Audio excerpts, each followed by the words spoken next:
They're just believing things and they feel alienated from the system.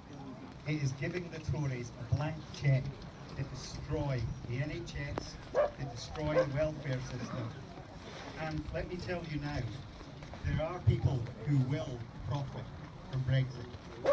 Those people are the Tory billionaires that sit in the cabinet, they sit in Westminster, and they sit in the House of Lords. These people will make money. Now, I start to think about this.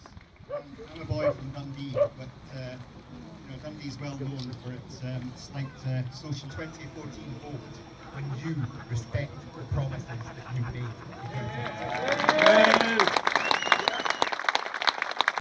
And we just see this trope of trying to convince people that we should fear anyone who is not like us.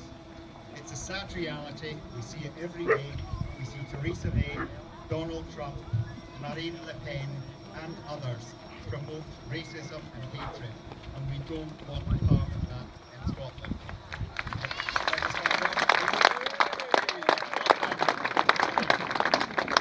So I'll finish off. The options are clear. I think for us as a country, it's now time to put up or shut up. We've got to ask the question again. On bails, not bombs. We need to invest in new industries like renewables. We've got to expand the facilities for the NHS and care for the elderly. We need to hold banks accountable for the food banks and make sure these people actually have a financial system that's fit for purpose. But for 1 second, I'd like to reflect on one group here, guys. The over 65s. These guys tend to get a little bit villainized. You know, they voted no. Well, they didn't all vote no. But I'll tell you one thing, a lot did, and a lot did out of fear. So the only way that we can help that, we need to engage with them. We've got to listen.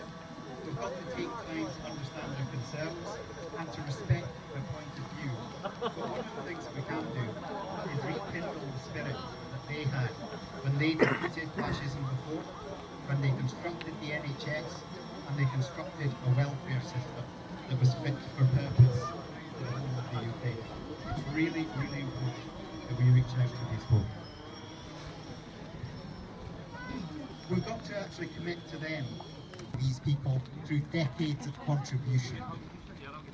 If we do that, then honestly, I think that we can all move together forward, and you could well see the 65s and everyone joining you guys and taking us to independence.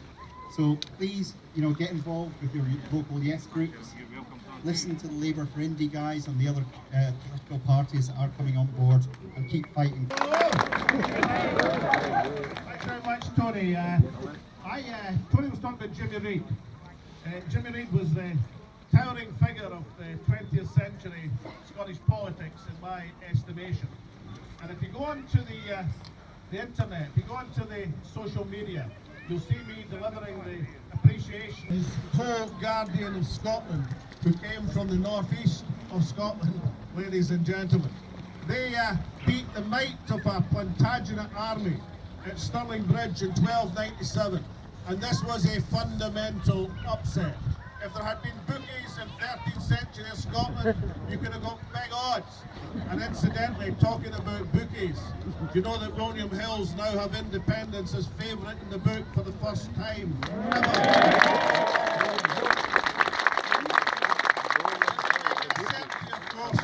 But listen, the bookies don't throw their money away.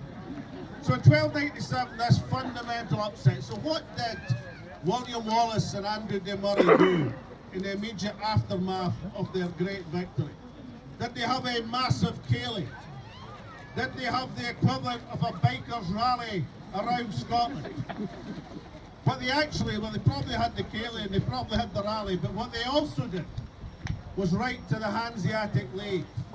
And I paraphrase the letter from the Latin, but what it said basically was, look, there's been a change. There's a new management back in Scotland. We're in charge again. Can we re-establish our trading connections? Because the Hanseatic League was the equivalent of the common market in medieval Europe.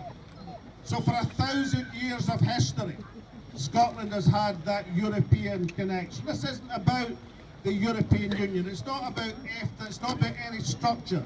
It's about Scotland's 1,000-year connection with Europe. So I'm looking forward within the next few years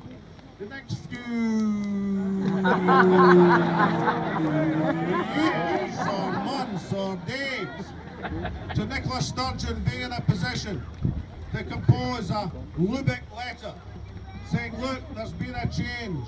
We're back in charge and we intend to re-establish our 1,000-year connection with Europe.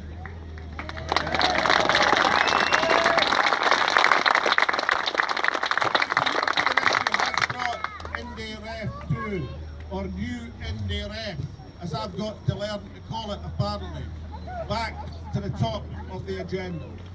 And in its essence, it is of course about that 1,000-year connection. But it's about something more important. It's about the nature of Scotland and its place within this disunited kingdom. If you remember back to 2014, and I have an occasional thought about it, believe me, if you remember back to the last days, the desperate days for the Unionist forces in the September 2014 referendum, where all of a sudden everything became possible. Scotland didn't have to leave the United Kingdom, it could lead the United Kingdom. Scotland was going to have the most powerful parliament evolved in the entire world. That in the legislative statute of Westminster there was going to be an instrument which made it impossible for Westminster to override the wishes of the Scottish Parliament and the Scottish people. That was encapsulated in the vow that was made to Scotland.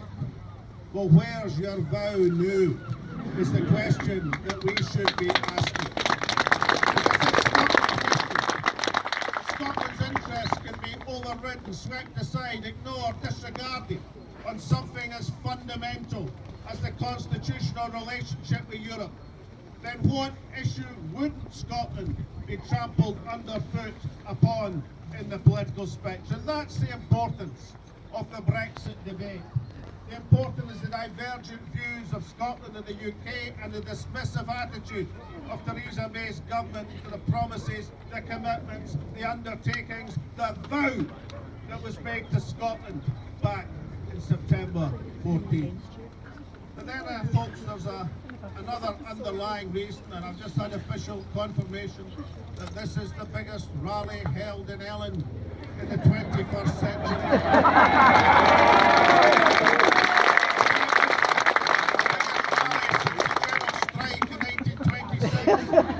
One of the old Murphys said there wasn't a rally in Ellon in 1926. So this demonstration of interest is about something even more fundamental.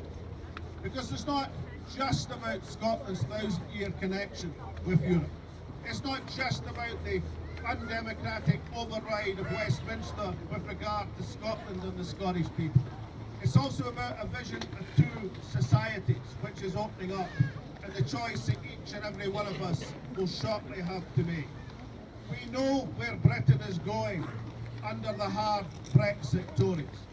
We know how Theresa May rushed across the Atlantic to hold hands in the White House lawn with Donald Trump. We know exactly the perspective that's opening up. And incidentally, as was rightly said by Tony, Scotland is England's second biggest export market. If Theresa May is willing to fly across the Atlantic to fawn to Donald Trump, perhaps she should be coming up to Scotland to be obsequious to Nicola Sturgeon.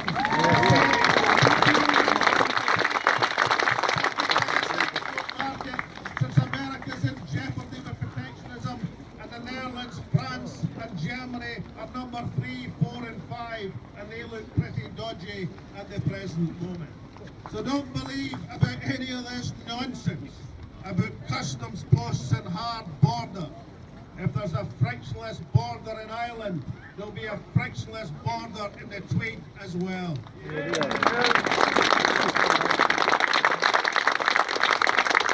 vision of the two societies is fundamentally important. We know the direction of politics in Trumpian Britain. We know that they'll fawn to Trump in every iota. They'll reverse their foreign policy. They'll reverse their social policy. They'll do any deal whatsoever It'll make the transatlantic trade agreement look like nothing. This deal that Donald Trump will demand from Theresa May to sign a precious deal when everything else is in jeopardy. So that vision of Trumpian Britain is the one we'll contrast with a European Scotland. A Scotland re-avowing, and I choose the word advisedly, its 1,000-year connection with Europe. A Scotland which wants to move in a different social direction. A Scotland which values all of its people. A Scotland which stays true and faithful to the vision of Jimmy Reid and to Robert Burns, that a man's a man and a woman's a woman for all that.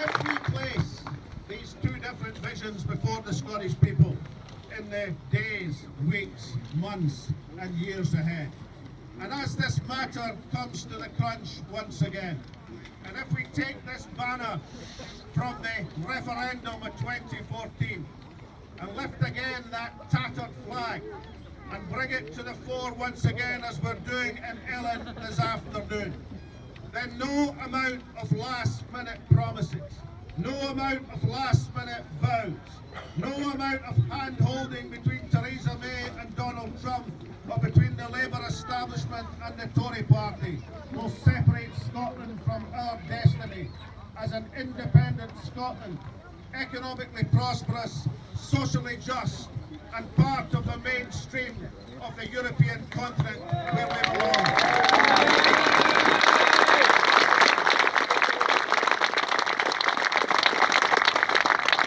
Now, just before I have a personal shot in this as Member of Parliament for Gordon, I've been waiting my opportunity for an excuse to have a slide down. But I think symbolically that would not be the right thing to do. I was going to come in today astride a 1250cc bike, but I've been off in no wheel for the last week. Indeed, I've risen from my sick bed like Lazarus. Only the Bikers for Independence and the fact that folk are here from Ayrshire could have given me the incentive to come down in my offie no wheel state, stricken to see you all here today.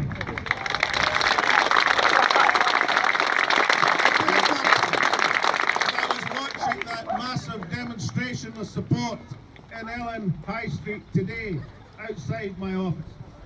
So we live in an environment where there is a surfeit of unionist propaganda, where the establishment in Westminster, the establishment media and its running dogs will do everything possible to try and belittle, to try and isolate the independence movement.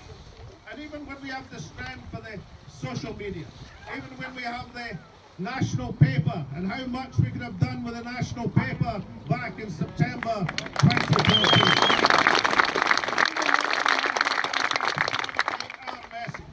And even though when we know that our message will be the one that commands the hearts and minds of the Scottish people, it is very easy to feel isolated against that barrage of union propaganda. And therefore it is important, it is vital, it is worth getting out of bed to come and see and address a congregation and an address and a celebration and a demonstration like the one we see here in Ellon today. Because you need to look around and see our strength. It's not the strength of the establishment. It's not the strength of the establishment media. It's the strength of people in Scotland, the ordinary, common, working people in Scotland who are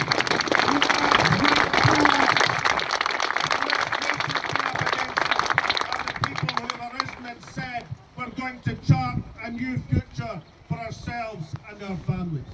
I spoke today from a girl from Germany who stopped by to see the parade, and she was asking what it was about. And I explained the context of the demonstration. And she said, well, I can tell you that I'm right with you and every other European national in Scotland thinking about the security and the lives of